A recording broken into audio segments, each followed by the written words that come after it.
દાદાના શહેરમાં દાદાગીરી કરનારાઓની હવે ખેર નહીં। અમદાવાદમાં ગુંડાઓના ગેરકાયદે બાંધકામ ઉપર ચાલ્યો હથોડો। વસ્ત્રાલમાં આતંક મચાવનાર લુખ્ખાઓના ગેરકાયદે અડ્ડા ઉપર હથોડો। અમરાઈવાડીમાં અલ્કેશ યાદવના ગેરકાયદે બાંધકામને તોડી પડાયો। શ્યામ કામલેના ગેરકાયદે બાંધકામને તોડી પડાયો। રાજવીરસિંહ બિહોલાના ગેરકાયદે બાંધકામ ઉપર હથોડો ચાલ્યો। અલ્કેશ યાદવ, શ્યામ કમલે, રાજવીરસિંહ બિહોલા આ તમામ જે શખ્સો છે ગેરકાયદે બાંધકામ હતું તેમનું, તેના ઉપર પ્રશાસનનો હથોડો ચાલ્યો છે। અલગ અલગ દ્રશ્યો મેં આપને બતાવી રહ્યા છીએ।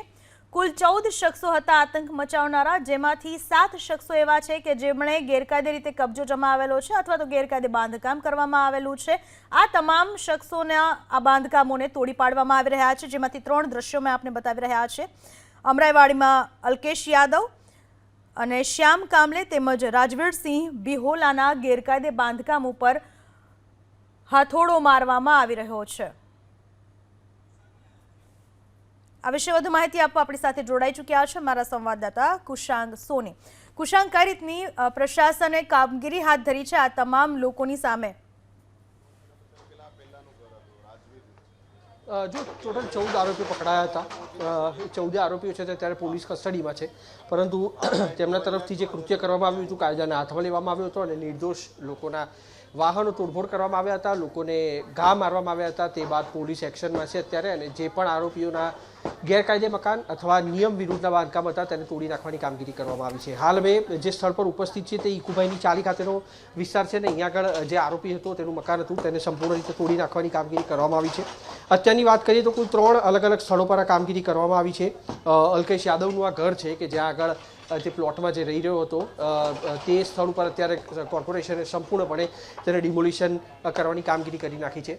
તેની પહેલાં જો કે અલ્કેશ છે તે તો અત્યારે પોલીસ કસ્ટડીમાં છે, પરંતુ તેનો પરિવાર છે તેને પણ એક તક આપવામાં આવી હતી અને તેના કારણે તેની તમામ ઘર વખરી છે તેને અત્યારે અહીંયા આગળ બહાર રાખવામાં આવી છે। ટોટલ અત્યાર સુધી 3 મકાનો છે તેની પર કોર્પોરેશનનો બુલડોઝર, કોર્પોરેશનના હથોડા છે તે પડી ચૂક્યા છે। શ્યામ કામલે નામનો આરોપી જે ભાઈપુરા વિસ્તારમાં રહેતો હતો તેની સાથે રાજવીર બિહોલા જેણે જે બાંધકામ હતું તેની ઉપર 1 માળ વધારાનો ચણી નાખ્યો હતો, તેની માતા સાથે ત્યાં રહી રહ્યો હતો, તેના મકાન પર બુલડોઝર ફેરવી દેવામાં આવ્યું છે। અને આ મકાન જે આપ જોઈ રહ્યા છો કે અલ્કેશ યાદવનું મકાન છે, જેને સંપૂર્ણ રીતે ધ્વંસ કરવાની કામગીરી છે તે કરવામાં આવી છે। પૂનમ, આપને એક અગત્યની માહિતી અહીંયા આગળ પણ આપી દઉં કે થોડી ક્ષણોની અંદર પોલીસ છે તે આ ડિમોલેશનની પ્રક્રિયા છે તેને અટકાવશે નહીં। હજી પણ એક ટ્વિસ્ટ એન્ડ ટર્ન આ ઘટના છે તેમાં આવવાનું બાકી રહેશે, જ્યારે જે પણ આરોપીઓના ઘર તૂટી રહ્યા છે તેને સંલગ્ન એક માહિતી અત્યારે જે એબીપી એસપી પાસે સામે આવી છે તે અનુસાર આરોપીઓ છે તેને થોડીક ક્ષણોની અંદર તેમના જે તૂટેલા મકાનો છે ત્યાં આગળ લાવવામાં આવશે। પોલીસ તરફથી સત્તાવાર રીતે હજી સુધી કોઈ જાહેરાત કરવામાં આવી નથી, પરંતુ પોલીસ કમિશનર જે રીતે ઘટના સ્થળે પહોંચ્યા હતા અને તેમણે નિવેદન આપ્યું છે કે 7 આરોપીઓના ઘર તૂટવાના છે, એટલે 3 આરોપીઓના ઘર છે તેની પર કાર્યવાહી શરૂ કરવામાં આવી છે। સમગ્ર દિવસ દરમિયાન અન્ય 4 મકાનો છે તે કયા રહેશે તેની પર પણ નજર રહેશે। આખું મકાન છે તે અત્યારે તોડી નાખવામાં આવેલું છે, તેનો મુખ્ય દરવાજો છે તેને તોડવાની પ્રક્રિયા છે તે અત્યારે અહીંયા આગળ કરવામાં આવી છે। આ ઘરની હાલત આપ જોઈ શકો છો, કાયદામાં રહેશો તો ફાયદામાં રહેશો, કાયદો હાથમાં લેશો તો તમારી હાલત પણ આ પ્રકારની થશે। એક દાખલો ચોક્કસથી ગૃહ વિભાગ અને અમદાવાદ શહેર પોલીસ છે તેના તરફથી બેસાડવામાં આવ્યો છે। ઝડપે ચલાક પોલીસ બંદોબસ્ત અહીંયા આગળ જોવા મળી રહ્યો છે। ડીસીપી જેસીપી કક્ષાના અધિકારીઓ છે તેમને સ્થળ ન છોડવા માટેના પણ હુકમ કરવામાં આવેલા છે, કારણ કે આ વિસ્તાર ચાલીનો છે અને તેવા સમયમાં તેવા સંજોગોમાં અહીંયા આગળ બુલડોઝર ના આવે તેના માટે બાંધકામોને સંપૂર્ણ રીતે હથોડા મારીને ધ્વંસ કરવાની કામગીરી છે તે અહીંયા આગળ કરવામાં આવી છે।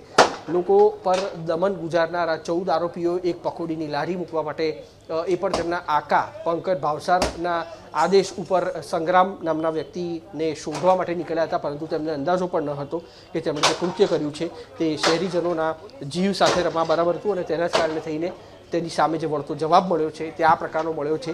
લગભગ 200 મીટરના અંતરમાં રાજવીર બિહોલા અને અલ્કેશ યાદવના મકાન અહીંયા આગળ આવેલા છે, તે બંને ઉપર એક સાથે ડિમોલિશનની પ્રક્રિયા કરવામાં આવી છે। રાજવીર બિહોલાનું ઉપર ધાબા ઉપરનું જે મકાન છે ત્યાં આખરે ગેસ કટરની મદદથી ઉપરનું જે આખું ધાબું છે જે ગેરકાયદે ઊભું કરવામાં આવ્યું હતું તેને અત્યારે તોડવાની પ્રક્રિયા કરવામાં આવી રહી છે। અને તેની સાથે શ્યામ કામલે જેનું ભાઈપુરા વિસ્તારમાં આવેલું મકાન છે ત્યાં આગળ પણ કોર્પોરેશનના એક બાદ એક હથોડા પડતા જોવા મળી રહ્યા છે। પૂનમ, કુશાંગ, આભાર આપનો તમામ માહિતી બદલ। તો આરોપીઓએ જો આ પ્રકારની હરકત કરી, અસામાજિક તત્વોએ આતંક મચાવ્યો તો હવે તેની ખેર નથી, તેનું વધુ એક ઉદાહરણ સામે આવ્યું છે। 3 શખ્સોના ગેરકાયદે બાંધકામ તોડી પાડવામાં આવ્યા છે. આ ત્રણેય જેલમાં છે અને એબીપી અસ્મિતા પાસે જે મહત્વની માહિતી સામે આવે છે, જે રીતે અમારા સંવાદદાતાએ જણાવ્યું, આ તમામ આરોપીઓને કદાચ અહીંયા લાવવામાં આવી શકે છે અને તેમના બિખરેલા મકાનો બતાવવામાં આવશે કે જો તમે આ પ્રકારના કૃત્ય કર્યા એની હાલત તમારી શું થઈ.